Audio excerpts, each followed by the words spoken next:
સાબરકાંઠાના હિંમતનગરની હિંમત હાઈસ્કૂલ ખાતે આજ રોજ નિવૃત્ત કર્મચારીઓ તથા વર્તમાન સ્ટાફ મિત્રો સાથે સ્નેહ મિલન કાર્યક્રમ યોજાયો હતો।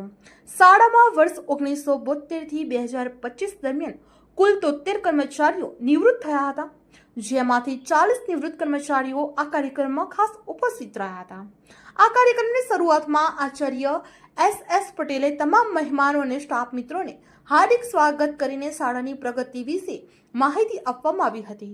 આ કાર્યક્રમમાં નિવૃત્ત આચાર્ય નર્મદભાઈ ત્રિવેદી, જોઈતાભાઈ પટેલ તેમજ ઇન્ચાર્જ આચાર્ય C.V. દરજી અને J.A. સિંધી ઉપસ્થિત રહ્યા હતા। ઉપસ્થિત તમામ નિવૃત્ત કર્મચારીઓએ પોતાનો પરિચય આપ્યો હતો, શાળાના વિકાસ માટે માર્ગદર્શન પણ પૂરું પાડ્યું હતું અને જૂની યાદોને પણ તાજી કરવામાં આવી હતી। તેમણે શાળાની સતત પ્રગતિ માટે શુભેચ્છાઓ પાઠવી હતી। આ કાર્યક્રમના અંતે ભોજનનું આયોજન કરવામાં આવ્યું હતું, જેમાં શાળાના ભૂતપૂર્વ વિદ્યાર્થીઓ પરેશભાઈ શાહ અને યોગેશભાઈ પટેલે દાતા તરીકે યોગદાન પણ આપવામાં આવ્યું હતું। ભવિષ્યમાં આવા કાર્યક્રમો માટે નિવૃત્ત કર્મચારીઓએ પણ સહયોગ આપવાની જાહેરાત કરી હતી। આ કાર્યક્રમનું સફળ સંચાલન અને સંકલન આરએસ પંચાલ દ્વારા કરવામાં આવ્યું હતું।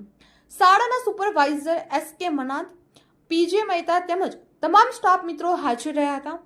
હિંમતનગર કેળવણી મંડળના પ્રમુખ હેમંતભાઈ મહેતા અને મંત્રી જીતુભાઈ પટેલે પણ કાર્યક્રમ માટે શુભેચ્છાઓ પાઠવવામાં આવી હતી।